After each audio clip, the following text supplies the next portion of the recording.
Well, hello there, everyone. Hopefully, you're having a fantastic Friday. It's December the 16th, year 2022. This is Mazske Finance coming to you from South Florida. And as always, I'm going to give you a topic to think about. And thank you for subscribing to my channel. I got some new subscribers, so I really appreciate that.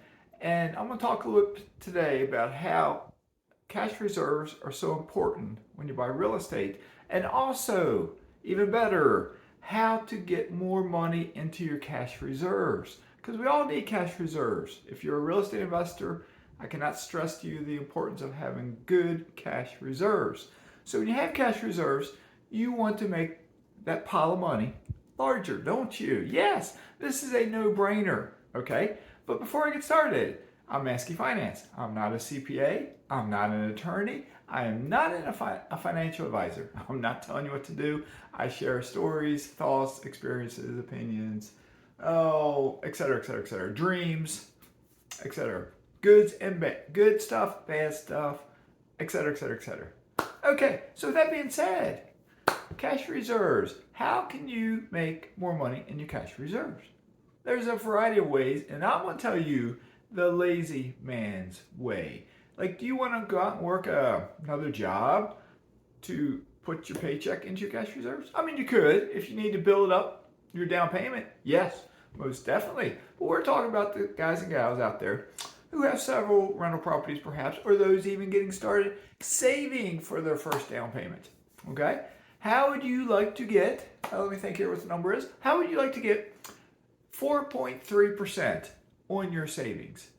4.3% on your savings in a financial institution that is backed up by, what is that insurance called, FDIC or something like that, up to a certain dollar amount.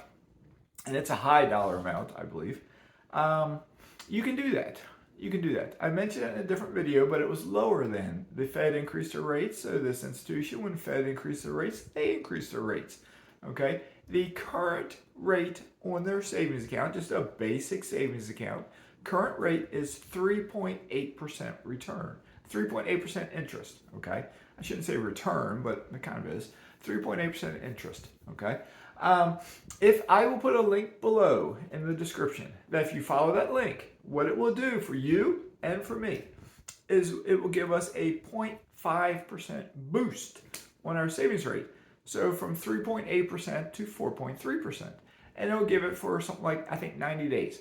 Now, my guess is within that 90 days, this institution will increase their rates because the Fed will increase their rates. And with the Fed increase their rates, they increase their rates. So your boost, your 0.5% boost, I believe, I don't work for them, don't hold me to this. I believe that if say each of us have 4.3% and the Fed raises their rates, let's just say half a point again, and this institution raises their rates half a point to 4.3, I think our boost then will go to 4.8. That's even better, right? It's even better. So it's win-win for you and for me. All right. So who is this institution? It is a bank. I guess you could buy bank. Nowadays, you got so many different thingamajiggers out there. What do you call them? But they're called Wealthfront. Wealth, and I would put the link below again. Wealth, all one word. WEALTHFRONT. Wealthfront. Okay. They're an online type bank. What I like about them, I've had savings accounts with credit unions, Ally Bank online, Navy Federal, USAA, credit unions in Maryland, Virginia, Florida. And I've had some commercial bank accounts over the years, a long time ago, I think, somewhere along the way. But what I like about Wealthfront, they're the only one I've seen do this on their website. I could be wrong. Others out there may do it. It's the only one I've seen do this. Is if I log into my account and I click on the like the interest button, whatever you call it, the little arrow, whatever the thing is, and I look on there, it shows me interest to date for the month. Like today is what, December 16th. So I've been getting interest. They credit interest either on the first day of the month or the last day of the month. I forget what. But so we're halfway through the month. They will show me how much interest I've accrued so far. So if I withdrew my money today, come December 30th or January 1st, whatever it is, they will still put that interest into my account, okay, which is pretty cool. They also will show interest at the end of the month. If I'm going to, just assuming I keep the same balance, what my interest will be on the last day of the month when they credit it all to it, or the first day of the next month, whatever it is, which is pretty cool because I've never seen that before. I have an account with Ally since I think 2017. And I don't know if I'm getting, I'll make up numbers, $5 in interest in the coming month, or $12 in interest, or $20 in interest, or whatever it may be. Okay? But if you think about it, if you have a balance in your savings of $10,000, I'm going to try to do mental math here.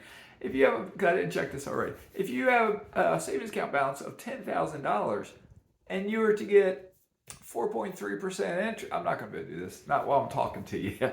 Okay, maybe I'll write it down real quick. You got a calculator? Well, you got a calculator. Calculate it yourself. I can't do it. I can't hold your hand with everything. Okay, if you got a balance of $10,000, and like my local credit union here in Florida, they pay a 0.5% interest. All right, 0.5.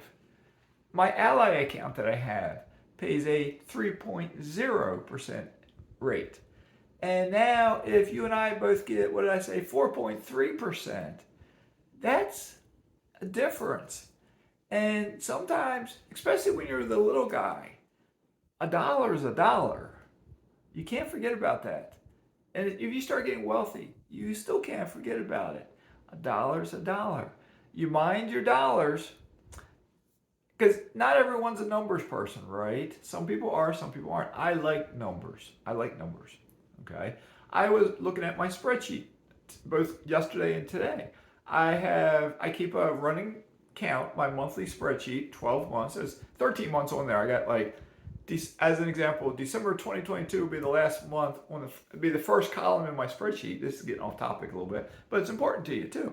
So, but then I got January through December of 2023. So I copied last year's spreadsheet to make it 2023, deleted my information on there, but left my December of 2022 column, put it in the beginning, and now I'm starting January of 2023 and going down. So I'm doing that. But I'm looking back on the past year. I'm seeing, as an example, mortgage balances decrease. I have some small mortgages. My smallest mortgage, I told this to Millennial Mike yesterday. Shout out Millennial Mike. He has a good channel to watch. It's under $26,000 right now. I think when I began it, it was $26,000 and something, like whatever it was. But now it's under $26,000, $25,700 something. So every month it only goes down, I don't know, $35, $40, $45, $50 a month when I pay the mortgage, because it's a very small mortgage. But over 12 months, it's a bigger drop. So I can see all of my houses. It's just a snapshot. This is my biggest mortgage, and it drops roughly $1,000 a month almost when I pay it. It's $900 some dollars. So over a year's time, it's a bigger drop. I have one car loan. I can see how much I've paid off in a year, paid off per month. I put my investments accounts on there. I put my savings accounts on there. I can look at my balances, all one spot. Now you might say, well, I do it on Mint, or I do it on this site, or I do it on this site. But it's kind of cool to have a spreadsheet too, because I plug numbers in each month. So at a minimum once a month, I'm looking at it. I'm getting a snapshot of where I am, what my financial picture is and where I am at. So I can keep tabs on things. Maybe I say, ooh, my savings investments are down. I need to build that back up. It's, because I got a variety of different accounts in different places, and it's nice to see it all together like that. So with that being said, again, mind your P's and Q's, mind your dollars and cents. And if you mind the numbers when they're little, you'll do it when they get bigger. If you don't mind them when they're little, my fear would be when you become wealthy and you become a multimillionaire, and all of a sudden you got bigger numbers in your bank account, you will just start spending and doing such and such. So mind your P's and Q's, keep those dollars in savings, your cash reserves, put them in an account. You might not want to lock them up in a CD, because a CD you can't withdraw without penalties and stuff. But a basic savings account with Wealthfront, if it gives you 4.3% for the next 90 days, and maybe Fed raises the rates and they raise their rates again, so you go even higher than 4.3%, and then maybe when you have that account, you get a referral link and you refer a family member or a friend, and you get another 0.5% boost, I think. This is like a reverse Ponzi scheme in a way, right? We help each other out, and you help someone else out, and our rates, I think, well, I don't know if they'll keep going up, but I think that 3 months will become 6 months, or it might get longer. I think. I'm not sure. I don't work for Wealthfront. I'm not endorsed by them, nothing like that. I just know what I see on their site, but maybe I don't remember everything either perfectly. That's why take it with a grain of salt. Do your own digging around, but I will put the link below. So with that being said, have a great day, and I've been busy. I'll come back to you I might make another video tomorrow on a financial topic, but I'll come back with you on Sunday, probably, and fill you in on what I've done the past week and where things are headed in regards to my perhaps pending move. So with that being said, Mazskes signing out.